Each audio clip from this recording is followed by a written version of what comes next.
Shalom. Lebih semangat lagi, shalom. Ya, tahun lalu sangat ramai. Ya, hari ini juga lebih ramai lagi. Ya, itu tandanya kita cinta akan Tuhan, kita berbondong-bondong untuk memperingati hari kematian Tuhan. Nah, sebelum kita mulai, ya tidak ada salahnya tadi mungkin kita belum ada saling menyapa. Kita salam samping kiri kanan, katakan Tuhan Yesus mengasihimu. Ya, Tuhan Yesus mengasihimu. Ya. Ya. Terima kasih kepada tim pujian penyembahan yang sudah membawa kita dalam hadirat Tuhan dan semua yang melayani. Ya, baik LCD, sound system, baik penerima tamu, ya, pengatur lapangan, semua yang mengambil bagian dalam pelayanan hari ini, saya ucapkan banyak terima kasih. Kita berikan dulu tepuk tangan buat semua yang melayani. Siap untuk terima firman Tuhan, amin. Nah, saat ini kita akan memperingati hari Jumat Agung, di mana Yesus mati di kayu salib. Dia berkorban untuk kita, darahnya tercurah untuk kita, supaya kita dipulihkan, supaya kita disembuhkan, dan yang paling penting kita diselamatkan dari hukuman dosa kekal selama-lamanya. Mari kita baca Yohanes 3 ayat 16. Saya percaya kita semua sudah tahu ayat ini, dan satu ayat kita nikmati bersama-sama. Yohanes 3 ayat yang ke-16. 1, 2, 3 ya. Karena begitu besar kasih Allah akan dunia ini, sehingga ia telah mengaruniakan anaknya yang tunggal, supaya setiap orang yang percaya kepadanya tidak binasa, melainkan beroleh hidup yang kekal. Kita baca sekali lagi karena satu ayat kita nikmati. Kata demi kata, 1, 2, 3 ya. Karena begitu besar kasih Allah akan dunia ini, sehingga ia telah mengaruniakan anaknya yang tunggal, supaya setiap orang yang percaya kepadanya tidak binasa, melainkan beroleh hidup yang kekal. Puji Tuhan, firman Tuhan hari ini memberitahukan kita bahwa standar kasih tertinggi yang pernah ada adalah kasih Bapa kepada anak. Kalau saya bilang seterusnya anak, itu adalah Yesus Kristus. Sekali lagi, standar kasih tertinggi yang pernah ada adalah kasih Bapa kepada anak. Bukan kasih kepada pacar, bukan kasih kepada teman, bukan kasih kepada halet, tetapi kasih Bapa kepada anak. Ini penting kita mengerti waktu kita mengikut Tuhan. Kalau kita bilang kita orang Kristen, kita perlu melihat dan kita perlu mencontoh bahwa standar kasih tertinggi adalah kasih Bapa kepada anak. Bapa yang di sorga kepada Tuhan Yesus. Suatu kali bapak saya mengantar saya sekolah Alkitab ke Malang, namanya Sati. Lalu tiba hari pertama masuk asrama, kan namanya asrama, ya, makan siang, ya, makan ikan asin. Gitu. Lalu habis makan ikan asin, perutnya langsung krok, krak, krok, krak, krok. Rasa terkejut cacingnya. Gitu. Karena semalamnya kami makan pizza, gitu, di Jakarta, di depan kantor pusat GSJA. Kurasa cacing ini terkejut, krak, krok, krak, krok. Ya, semalam makan pizza, besoknya makan apa? Makan ikan asin. Lalu sampai di asrama, saya bilang sama bapak, Pak aku lapar. Gitu. Cuman memberitahu aja, Pak aku lapar. Lalu saya tiduran di tempat tidur, 1,5 jam kemudian. Gitu. Bapak saya datang bawa banyak makanan. Dan saya ingat dia bawa sari roti. Gitu. Aduh Pak, ngapain bawa makanan? Aku kan cuma bilang aja. Lalu bapak saya bilang, aku gak tahan dengar kau lapar. Gak tahan aku dengar kau lapar. Iya Pak, aku kan cuma kasih tahu. Terus di mana Bapak beli ini? Di Alfamart. Karena bapak saya baru pertama kali ke Malang, dia keluar kampus, dia jalan kaki, dia cari Alfamart. Di mana Alfamart ini? Gitu. Bayangkan Bapak Ibu, waktu saya lihat Alfamart itu, dari sini dia jalan kaki sampai ke Alfamart sesudah dekat Gang Karya. Bisa bayangkan? Baru pertama kali jalan kaki dari sini ke Alfamart setelah Gang Karya. Terus pulang lagi ke sini lagi dengan jalan kaki. Aduh Pak, aku kan cuman bilang aja, ya udahlah. Gitu. Makasih Pak, gitu ya. Aku nggak tahu bilang apa-apa. Itu yang saya rasakan, bahwa Bapak saya mengasihi saya. Apalagi Bapak di sorga. Bapak di sorga sangat mengasihi kita semua yang ada di sini. Dia mengasihi kita dengan standar kasih yang tertinggi. Mengapa dikatakan standar kasih yang tertinggi? Karena Bapa di sorga memberikan anak satu-satunya untuk kita, yang paling dikasihinya supaya kita selamat. Dia disalibkan, dia mati untuk kita semua. Anak satu-satunya. Biasanya kalau kita memberi yang terbaik, kita simpan dulu. Yang sisa-sisa baru kita kasih. Tetapi hari ini kita peringati hari Jumat Agung, di mana Bapa di sorga memberikan anaknya untuk kita. Satu-satunya, dia mati, dia disalib supaya kita diselamatkan. Nah, dalam perjanjian lama, waktu bangsa Israel berdosa, imam besar memercikkan darah binatang ke atas tutup pendamaian. Ya, jadi dulu dalam masa perjanjian lama, waktu bangsa Israel berdosa, maka datanglah imam besar memercikkan darah binatang ke atas tutup pendamaian. Ini namanya tutup pendamaian. Untuk menghapus dosa bangsa itu, untuk mengampuni dosa bangsa itu. Tapi kalau tidak ada darah binatang yang dipercikkan, maka Tuhan tetap marah, Tuhan tetap murka, dan tidak ada pengampunan untuk bangsa itu. Tapi puji Tuhan, dalam kitab Ibrani dikatakan darah binatang itu tidak sempurna. Lagian itu kan darah binatang, tidak mungkin menghapus dosa umat manusia. Itu sebabnya hari ini kita peringati Yesus adalah korban yang sempurna itu. Dia disalibkan, dia mati untuk kita, untuk menyelamatkan kita, dan kita mempunyai hidup yang kekal selama-lamanya. Terima kasih untuk pengorbanan Tuhan Yesus. Hari ini kita patut mengucap syukur karena hari ini kita menikmati pemberian yang terbaik itu, korban yang terbaik itu, hadiah yang terbaik itu, yaitu Tuhan Yesus. Makanya saya mau katakan sekarang, tidak ada hadiah yang terbaik, tidak ada pemberian yang terbaik selain kita menerima Tuhan Yesus dalam hati kita. Kalau begitu dari ayat ini, bentuk kasih apa yang bisa kita pelajari dari ayat ini? Yang pertama adalah Bapa mengasihi anak. Bapa mengasihi anak. Bagaimana bentuknya Bapa mengasihi anak? Tadi sudah kita baca, karena begitu besar kasih Allah akan dunia ini, sehingga Ia telah mengaruniakan anaknya yang tunggal. Bapa mengaruniakan anaknya yang tunggal kepada kita. Bapa memberikan anaknya yang tunggal kepada kita untuk menyelamatkan kita. Jadi apa bentuk kasih Bapa kepada anak? Yaitu Yesus. Dia memerintah, Bapa menyuruh, Bapa memberikan arahan. Sama-sama kita baca 1, 2, 3 ya. Memerintah, menyuruh, memberikan arahan. Jadi Bapa di sorga bentuk kasihnya, dia memerintah, menyuruh, memberikan arahan.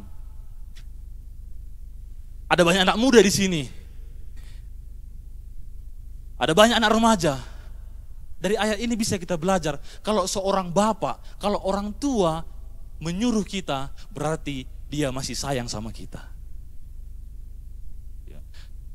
Kaum ibu di bawah, iya pasti itu. Pasti. Kalau orang tua, seorang bapak menyuruh kita, berarti dia sangat mengasihi kita. Sapukan dulu ini, gitu kan. Belikan dulu ini, berarti dia masih sayang kepada kita. Tapi kalau orang tua, seorang bapak sudah diam, om, gak terbilangi itu. Gak tersuruh itu, cuman minta uang aja taunya itu. Berarti ada hubungan yang salah antara orang tua dengan anak. Bukan hanya itu, Bapa di sorga, kasihnya, bentuknya, dia punya hubungan yang baik dengan Yesus. Dia merindu. Ini menarik. Sifat kasihnya itu merindu. Sama-sama katakan merindu. Bapa di sorga, aku rindu sama anakku. Lalu dia memberikan teladan. Punya hubungan yang baik dengan Yesus. Dia merindu, dia memberikan teladan. Mari kita baca Yohanes 5 ayat 20a. 1, 2, 3 ya. Sebab Bapa mengasihi anak dan ia menunjukkan kepadanya segala sesuatu yang dikerjakannya sendiri.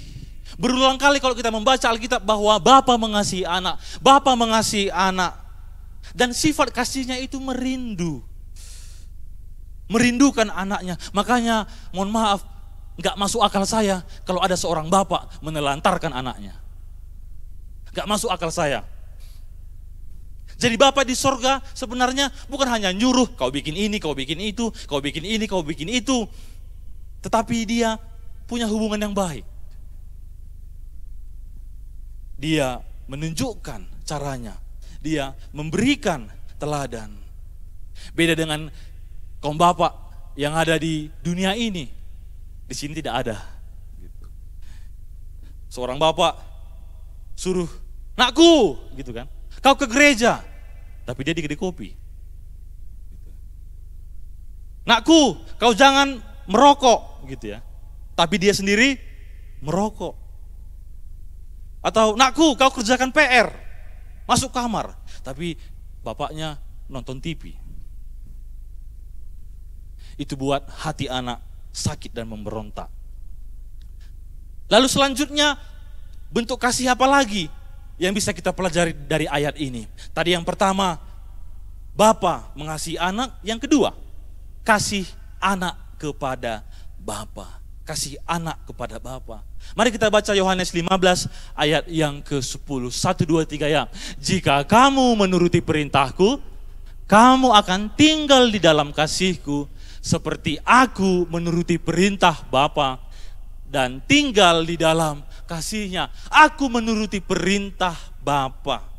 Kalau begitu apa bentuk kasih Yesus kepada Bapa di sorga? Dia taat. Sama-sama katakan taat.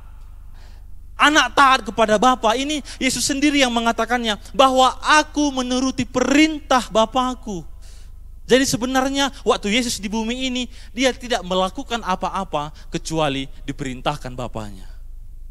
Maka tadi kita baca, karena begitu besar kasih Allah akan dunia ini, sehingga dia mengirimkan anaknya, dan anaknya taat sampai mati di kayu salib.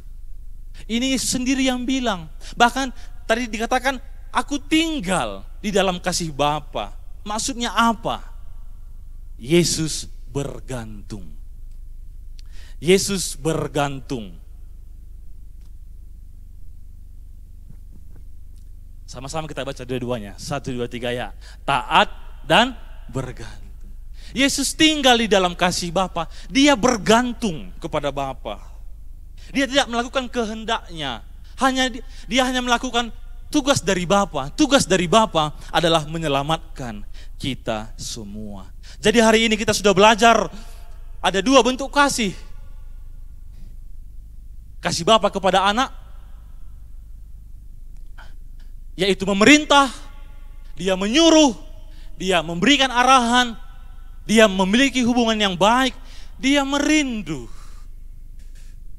dia memberikan teladan. Coba lu tanya sama sebelahnya, kamu rindu sama anak lu? Coba tanya gitu. Merindu. Lalu yang kedua, kasih anak kepada Bapa, dia taat. Dia bergantung kepada Bapa. Kalau begitu, sekarang apa hubungannya yang kita bahas hari ini, yang kita peringati di hari Jumat Agung ini? Mari kita baca Yohanes 15 ayat yang ke-9. Bapak Ibu dan anak muda, saya berharap kita bisa mengerti ayat ini, karena ayat ini adalah ayat peralihan, supaya kita bisa mengerti seluruh isi khotbah ini. Yohanes 15 ayat yang ke-9. 1, 2, 3 yang. Seperti Bapa telah mengasihi aku, demikianlah juga aku telah mengasihi kamu. Tinggallah di dalam. Saya tahu Bapak Ibu ini mungkin agak berat bagi kita, tapi kita baca sekali lagi. 1, 2, 3 ya. Seperti Bapa telah mengasihi aku, demikianlah juga aku telah mengasihi kamu. Tinggallah di dalam kasihku itu. Jadi tadi kita yang pertama, kita sudah belajar kasih Bapa dengan anak. Itu yang menjadi contoh, itu yang menjadi model buat kita. Sekarang Yesus dengan kita saling mengasihi. Waktu Yesus dengan kita saling mengasihi, yang tadi itu yang menjadi contoh model buat kita. Menarik ya? Kalau begitu, bagaimana bentuk kasihnya? Yang pertama, Yesus mengasihi kita. Yesus mengasihi kita. Bagaimana bentuknya atau contohnya? Yesus mengasihi, Yesus merindu, Yesus memberikan nyawanya untuk kita. Luar biasa. Jadi Yesus mengasihi kita. Yesus merindu. Tahukah Bapak Ibu saudara-saudari anak-anak muda, Yesus sangat merindukan kita. Bilang sama sebelahnya, Yesus sangat rindu sama Anda, bilang gitu. Lalu dia memberikan nyawanya untuk kita. Kita baca 1 Yohanes 4 ayat yang ke-10. 1, 2, 3 ya. Inilah kasih itu, bukan kita yang telah mengasihi Allah, tetapi Allah telah mengasihi kita dan yang telah mengutus anaknya sebagai pendamaian bagi dosa-dosa kita. Di sini Yohanes sangat tegas mengatakan, inilah kasih itu. Jangan bahas kemana-mana, jangan dulu bikin kemana-mana. Inilah kasih itu. Bukan kita yang mengasihi Allah, tetapi Allah lah yang mengasihi kita. Jadi sebenarnya kita diselamatkan bukan karena kekuatan kita, bukan karena kehebatan kita, bukan karena kepandaian kita, bukan karena harta kita, bukan karena kecantikan kita, tetapi kita diselamatkan hanya karena kasih Tuhan. Tidak ada seorang pun yang bisa memegahkan diri. Bukan kita, tetapi Tuhan. Dan dia buktikan itu dengan mati di atas kayu salib. Roma 5 ayat yang ke-8 mengatakan seperti ini. Akan tetapi Allah menunjukkan kasihnya kepada kita oleh karena Kristus telah mati untuk kita ketika kita masih berdosa. Saya nggak tahu lagi membahas, menceritakan betapa besarnya kasih Tuhan untuk kita. Dikatakan tadi bahwa Tuhan mengasihi kita ketika kita masih berdosa. Supaya kita semua selamat dan tidak terkena hukuman dosa. Yesus disalibkan di Bukit Golgota. Golgota itu artinya tengkorak. Dalam bahasa Inggrisnya adalah skull. Jadi menurut cerita turun-temurun bahwa di Bukit Golgota atau di Bukit Tengkorak ini, disitulah tengkorak Adam. Masih ingat waktu Tuhan pertama kali menciptakan Adam? Yang pertama kali, disinilah tengkoraknya. Gak apa-apa, di saya dulu. Dan nanti kalau kita melihat gambar-gambar tentang penyalipan, biasanya di bawah itu ada tengkorak. Dan yang menariknya, di atas tengkorak Adam ini, disitulah disalibkan Tuhan Yesus. Wow, menarik. Kitab Roma mengatakan, gara-gara si Adam, gara-gara si Adam itu dosa masuk ke seluruh dunia. Dan kita adalah keturunan Adam. Kita semua sudah berdosa. Lalu Adam kedua, yaitu Yesus, tepat disalibkan di atas tengkorak Adam. Adam yang kedua yaitu Yesus. Darahnya mengalir untuk menebus, untuk menyelamatkan keturunan Adam tadi, kita semua. Darahnya yang kudus itu bisa menyelamatkan kita. Darahnya yang kudus itu bisa menyucikan kita. Darahnya yang kudus itu bisa menghidupkan kita. Dan kita punya hidup yang kekal selama-lamanya. Kita berikan dulu tepuk tangan yang meriah untuk itu.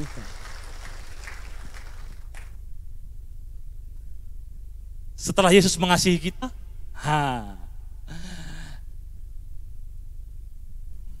bagaimana dengan kita? Yang kedua, kita mengasihi Yesus. Apa bentuk kita mengasihi Yesus?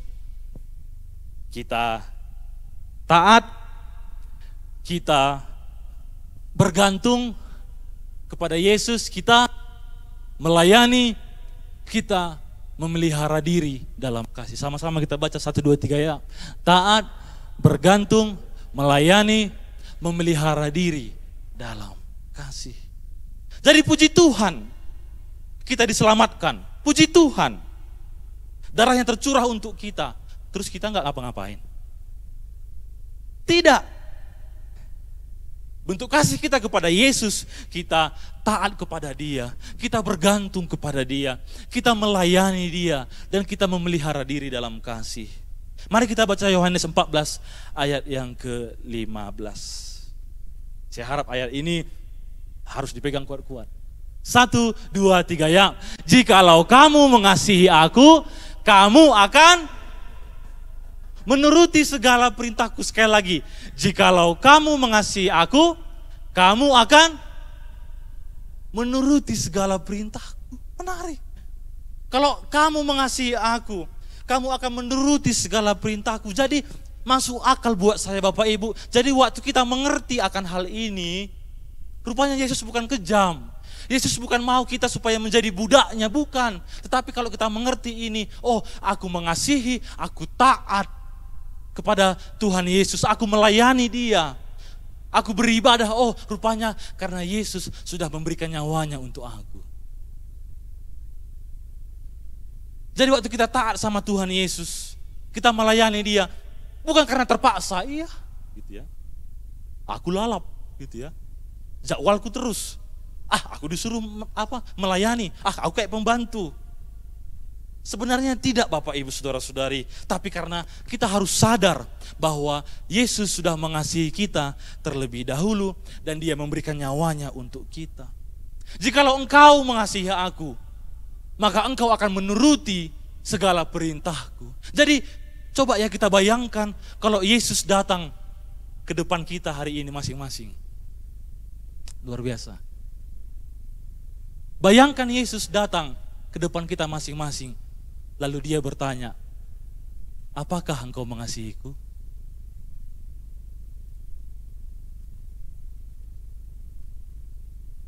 Do you love me? Apakah engkau mengasihiku? Jawabannya lebih dari ya atau tidak. Kalau kita mengasihi Tuhan, kita taat kepada Tuhan, kita bergantung kepada Yesus, kita melayani Dia, dan kita memelihara diri dalam kasih. Sangat dalam ya. Ayat yang terakhir, Yudas 1 ayat 21, dikatakan seperti ini.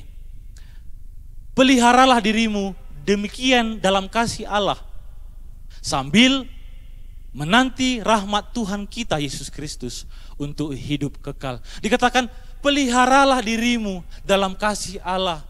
Cara yang terbaik untuk memelihara diri dalam kasih Allah adalah di KKA. Tadi yang taat, melayani, kita bergantung itu secara pribadi. Tetapi cara yang terbaik untuk memelihara diri dalam kasih adalah dengan kita di KKA. Waktu kita di KKA, kita pelihara kasih itu. Kita saling mengasihi di situ. Kita saling mengampuni di situ. Kita praktekkan kasih di situ. Saya harap kita semua yang hadir di sini, kita hati-hati dengan kawan kita. Karena kawan-kawan kita itu bisa jadi kasih kita semakin dingin. Betul? Bisa jadi juga teman kita itu membuat kasih kita semakin menyala-nyala. Hati-hati. Coba tanya sama sebelahnya, kasih itu semakin dingin atau semakin menyala-nyala?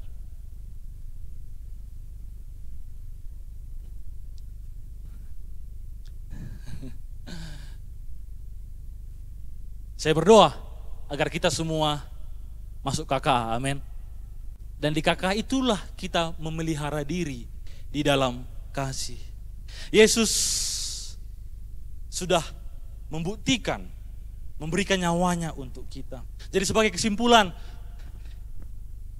standar kasih tertinggi adalah kasih Bapa kepada anak. Dia menunjukkan, dia mengarahkan, dia mengasihi, dia merindu kepada anaknya, lalu anak dia taat dan dia bergantung kepada Bapa. Sekarang bagaimana Yesus dengan kita? Yesus sudah mengasihi kita, dia memberikan nyawanya kepada kita, dia merindu kepada kita. Sekarang bagaimana bentuk kasih kita? Kan sering dibilang kasih tidak bisa bertepuk sebelah tangan. Sekarang bagaimana bentuk kasih kita? Kita taat, kita bergantung kepada Bapa, kepada Yesus, lalu kita melayani dan kita memelihara diri dalam kasih. Yesus menunggu kita semuanya. Itu sebabnya dia disalib dengan tangan terbuka. Tetap dulu. Yesus disalib dengan tangan terbuka. Artinya apa? Siapapun kita, Tuhan Yesus menerima kita. Siapapun kita, mau suku apapun kita, Yesus menerima kita dengan tangan terbuka. Tidak peduli apa latar belakang kita, tidak peduli masa lalu kita, tidak peduli seberapa jahat apa yang kita buat di masa lalu, Yesus tetap menunggu kita dengan tangan terbuka. Kalau ada di antara kita hari ini belum pernah menerima Tuhan Yesus sama sekali, datanglah kepada Dia. Tuhan Yesus menunggu. Atau ada mungkin di antara kita yang sudah lama meninggalkan Tuhan, dulu aktif, dulu rajin ke gereja, dulu rajin melayani, tapi karena satu dan lain hal, mungkin ada masalah yang terlalu berat, Yesus pun menunggu kita. Dia mengatakan pulang, pulang, pulang. Tapi kita, kalau ada kita yang sudah tertanam, sudah sungguh-sungguh di gereja ini, mari kita tingkatkan ketaatan kita lebih lagi melayani, kita bergantung, dan kita memelihara diri dalam kasih.